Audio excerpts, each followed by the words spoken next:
Hello all. In this chapter we shall be learning about the art of Assyria 1365 to 609 BC.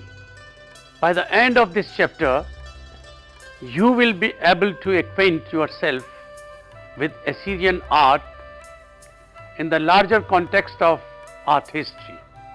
Understand the important works of the era.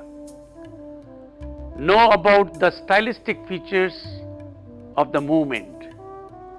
We shall be looking in detail the following: geographical extent of Assyria, history and overview, Assyrian cities and architecture, the Lamassu, narratives in low relief.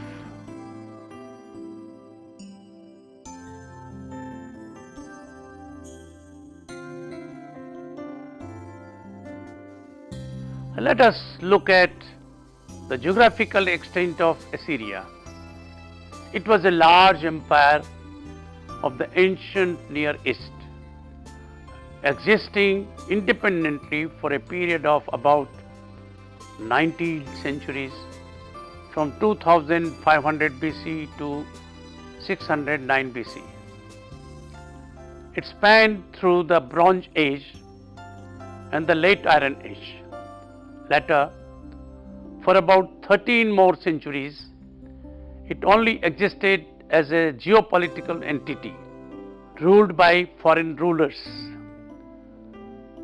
It is located on the west bank of the river Tigris in present-day Iran. It extends east to Lake Urmi. In Syria, it extends west to the Euphrates River.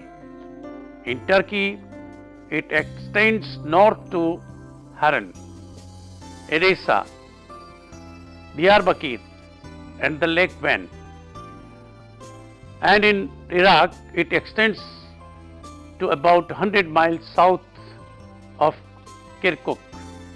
Like all ancient civilizations, the Assyrian civilization flourished around the river Tigris and Euphrates and its two tributaries, Upper Jab and Lower Jab, with a rich and fertile land in the Arbil plain and Nineveh plain. Assyria was able to feed its large population of professionals and craftsmen that led to flourishing of the art and architecture of those times. The Assyrian Empire is divided into three phases by the historians: the Old Kingdom, the Middle Empire and the Late Empire, also known as the Neo-Assyrian Empire, roughly correspond to the Middle Bronze Age, Late Bronze Age and Early Iron Age respectively. In historical annals, the Assyrian Empire is considered the greatest of the Mesopotamian empires due to its expanse and the development of the bureaucracy and military strategies which allowed it to grow and flourish. Assyria gets its name from Mesopotamian god named Assur. A city by the same name was also created on the river Tigris during the reign of Ursunsirpal 883 to 859. The Assyrian Empire extended from the Caspian to the Nile and from the Taurus to the Persian Gulf. The Assyrians were a dominating power, constantly engaging in a series of military campaigns, first to acquire and then to defend the empire. His records are filled with boastful claims detailing his cruelty. The king's might is the theme of alabaster reliefs, that lined the walls of his palace in present day Nimrud in Iraq.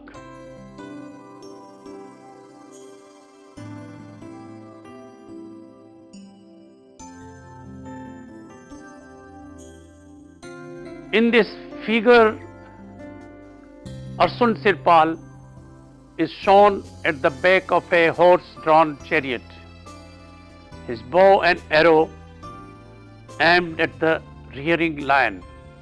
The king's dominance over lions, a favorite subject in Assyrian art, was a metaphor for the subjugation of his enemies. The dynamic energy of the scene is reinforced by opposing diagonal planes and muscular tension. The overlapping of the horses creates an illusion of three-dimensional space.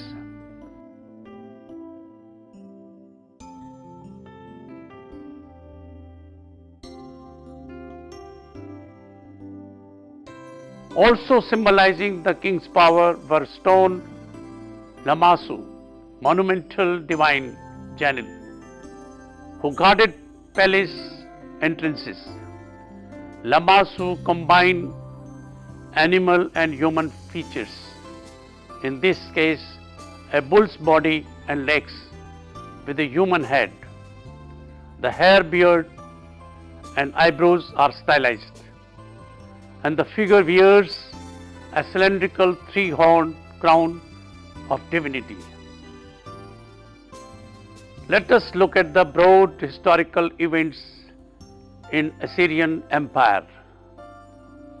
Let us now turn to Assyrian cities and architecture.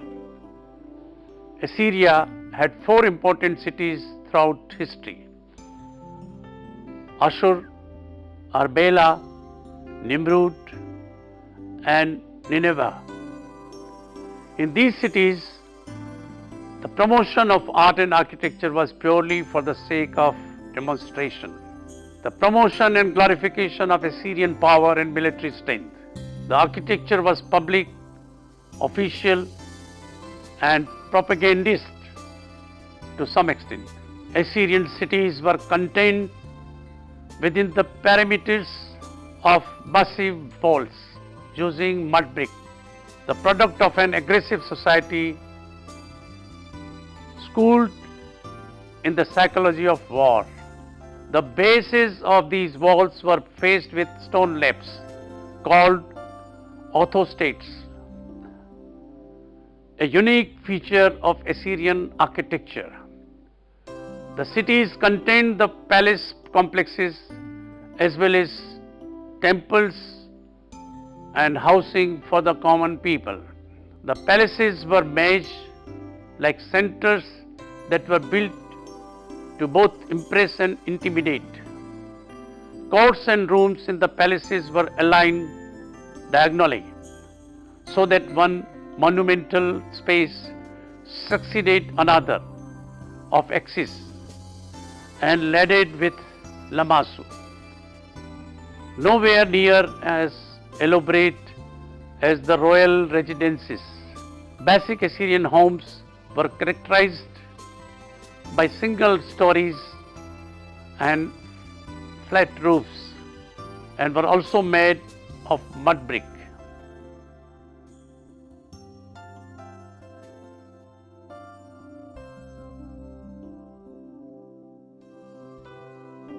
Assyrian rulers built huge palaces atop high platforms inside the fortified cities.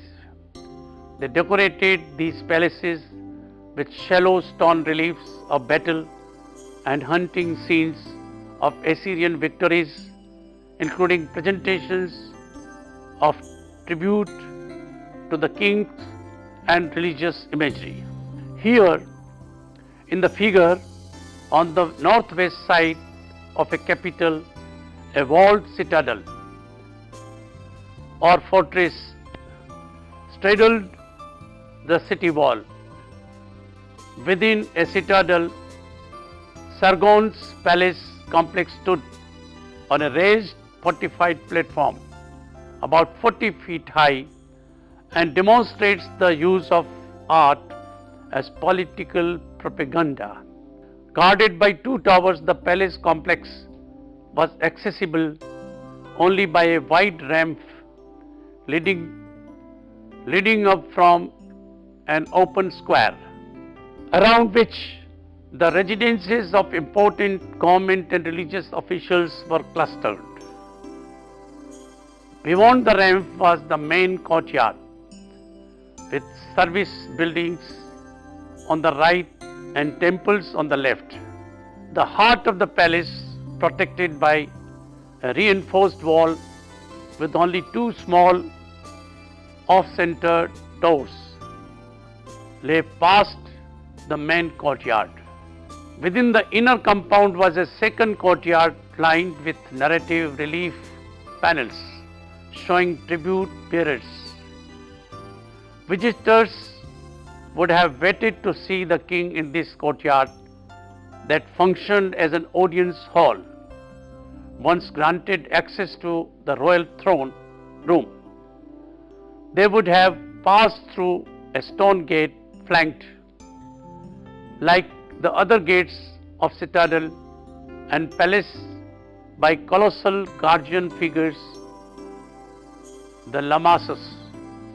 In an open space between the palace complex and temple complex at Dur Sharukin rose a ziggurat declaring the might of Assyria's kings and symbolizing their claim to empire.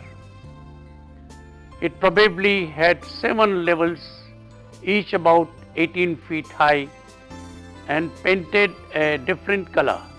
The 4 levels still remaining were once white, black, blue and red. Instead of separate flights of stairs between the levels, a single squared off spiral ramp rose continuously along the exterior from the base. Let us look at Lamassu in greater detail. A Lamassu is an Assyrian protective deity or a guardian figure combining the bearded head of a man, the powerful body of a lion or a bull, the wings of an eagle and the horned headdress of a goat. Lamassu were carved into the entrance of the palace. They were intended to ward off evil, looming over foreign ambassadors and allies.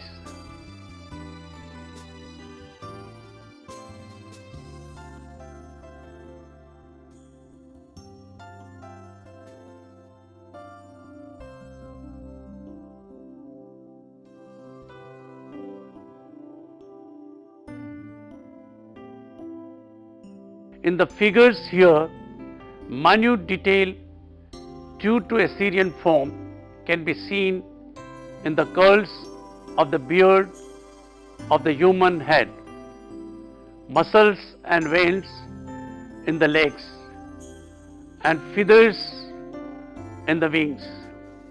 In Assyrian art, the relief aspect of Lamassu is more evident from the side than from the front. The figure combines organic quality in the suggestion of bone and muscle under the skin, with several stylized surface patterns in the body hair. Rising from above the foreleg in a sweeping curve is a wing, which fills up the limestone block. The wing draws the eye to the side view of the Lamassu, a transition further unified by the reuse of the foreleg in the side view. In this unique arrangement, the Lamassu conform to the architectural function of an entrance, which is to mark a point of access. They face the approaching visitor and seem to stride past as one enters. This further gets highlighted when the stiffness of their poses is emphasized by the naturalism of hands, wrists, feet and other details.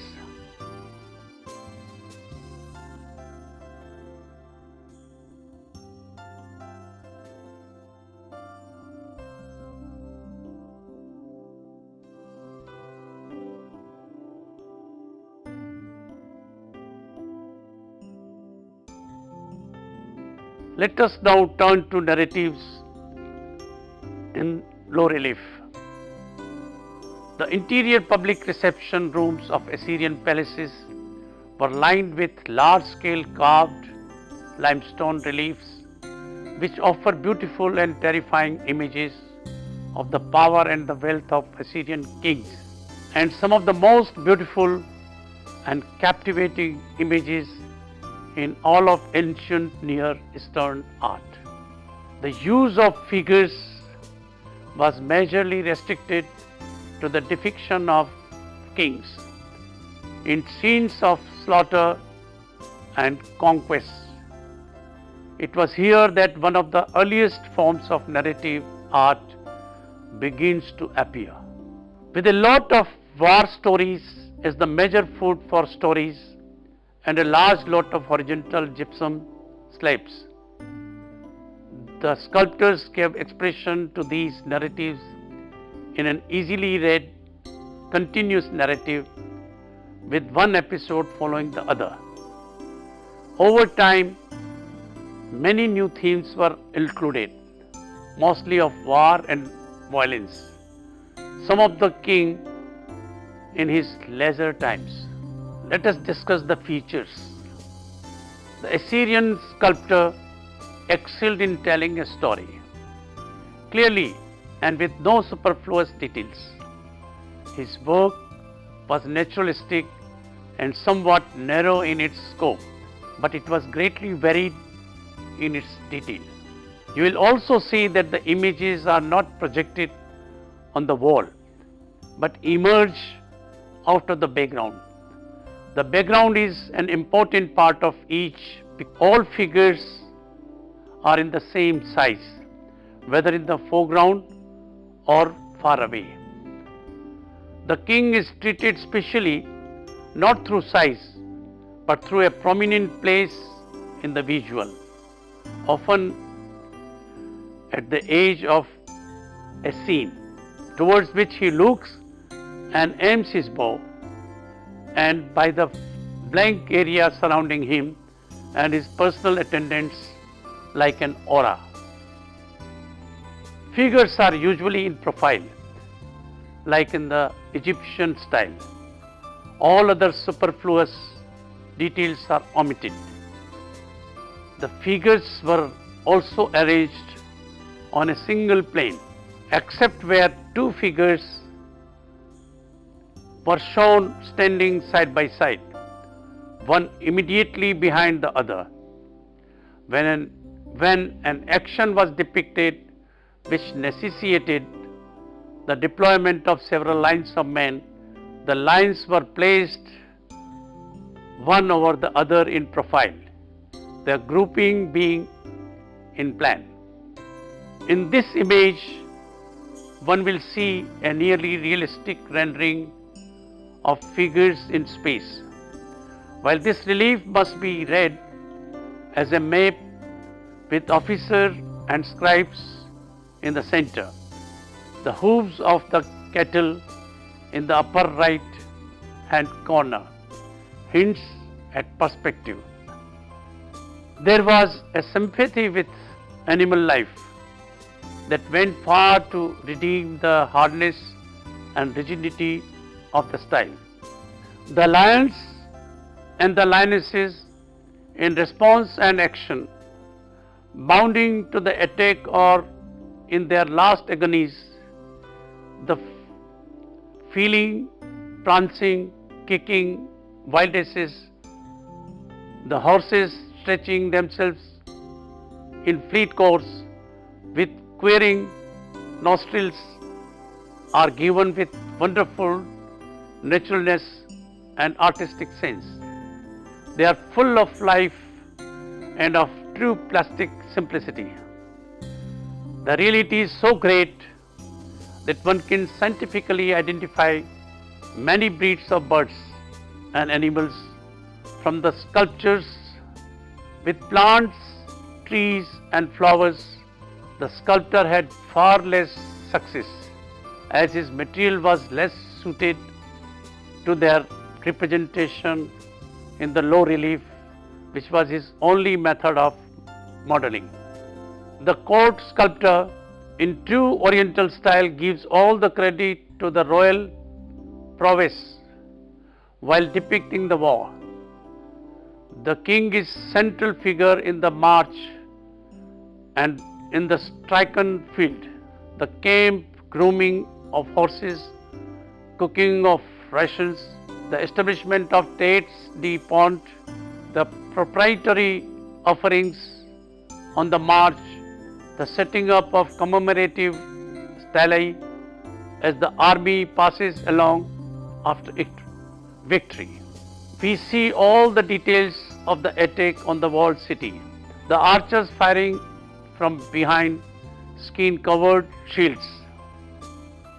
The soldiers pushing forward a battering ram and pouring water upon its front to prevent it from being fired by the torches cast down by the besieged, and in front of the gates, prisoners being impelled to strike terror while others are led away. In the representation of battle scenes, many successive stages of the conflict are given, even portraying, as in the siege of Susa, the fate of the particular leaders.